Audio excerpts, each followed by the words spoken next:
Number 5. Last night, a friend rushed me out of the house to catch the opening act at a local bar's music night. After a few drinks, I realized my phone wasn't in my pocket. I checked the table we were sitting at, the bar, the bathrooms. No luck. I used my friend's phone to call mine. After 2 rings, someone answered, gave out a low, raspy giggle, and hung up. They didn't answer again. Eventually, I gave it up as a lost cause and headed home. I found my phone lying on my nightstand, or right where I left it. Number 4. Bus driver. When I was a kid, I was always the last one picked up by the bus driver to go to school. One day, I was waiting alone when a bus, with no kids on it, pulled up. The driver smiled and told me to hop on. I had a bad feeling. I asked, "Where are the other kids?" He said, "We'll go get them now. Just get on." He became more and more pushy, but didn't do anything crazy. I just kept saying no. Eventually, he shrugged and drove away.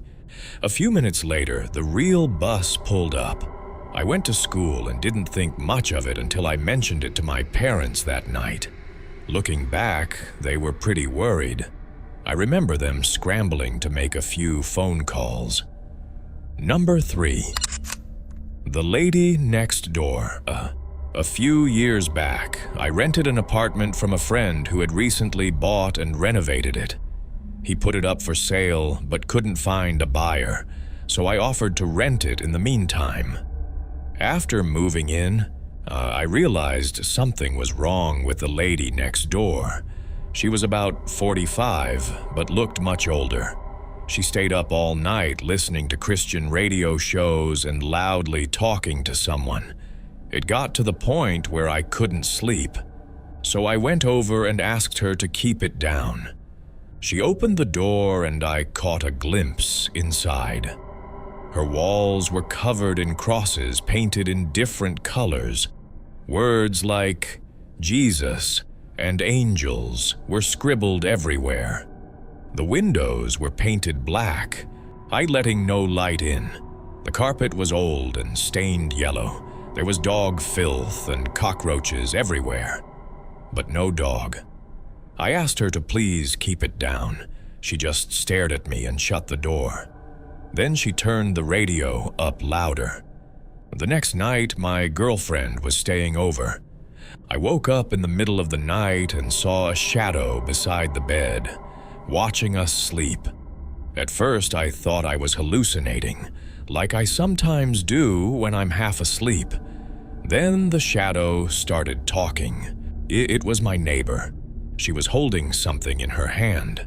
She had broken in during the night, and I have no idea how long she had been standing there. "You should lock your doors at night," she said. Then she walked out. The next morning, I heard strange noises below my bedroom window.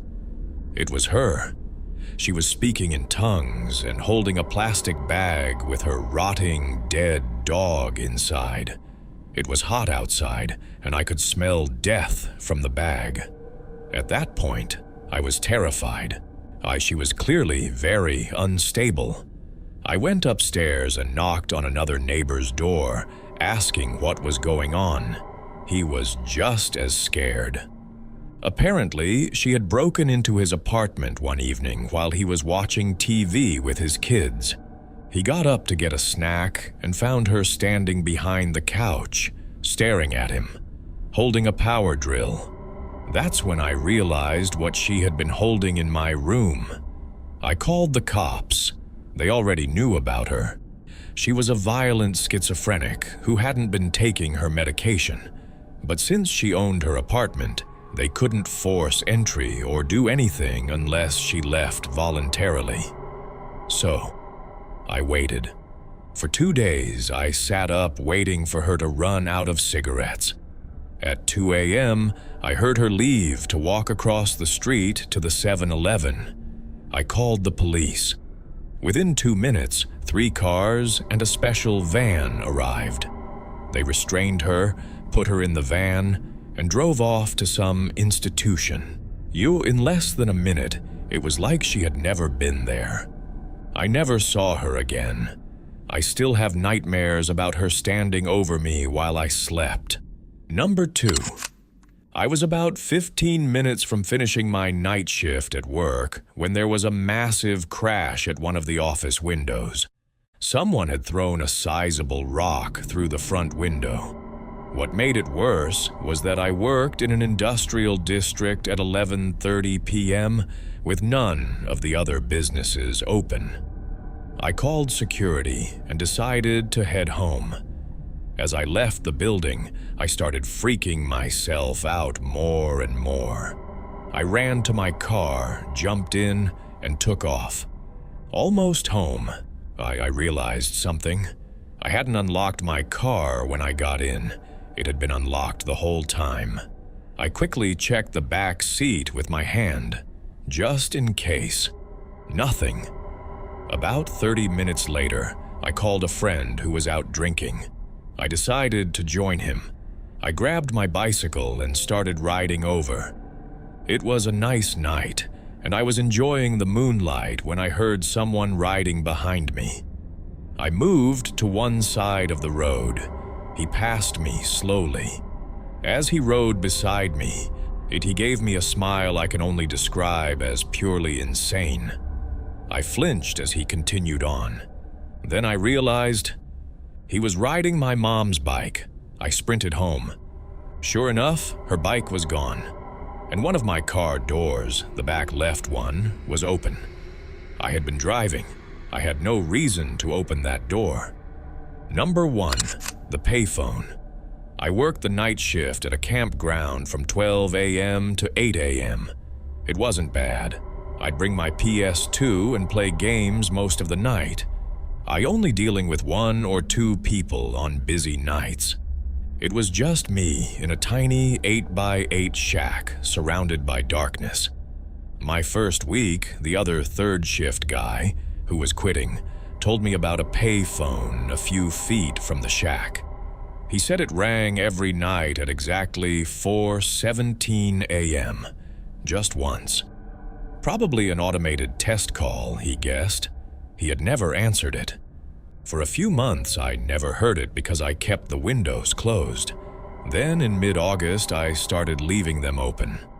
Sure enough, at 4:17 a.m. every morning, the phone rang once.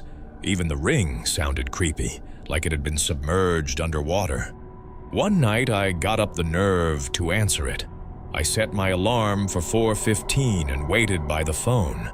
When it rang, I picked up. Dead air. I said hello several times. Nothing. I did this every night for a week. Same result. Then I stopped. About a month later, during the first week of October, I decided to answer it again. I set my alarm and waited. When it rang, I answered. Hello? Silence. Then I heard someone inhale sharply through clenched teeth. A rough voice, like it had gargled gravel, said my full name. First, middle, last. It was a voice I had never heard before. My throat tightened.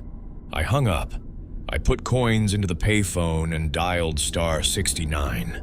The call had come from California. I lived in Indiana.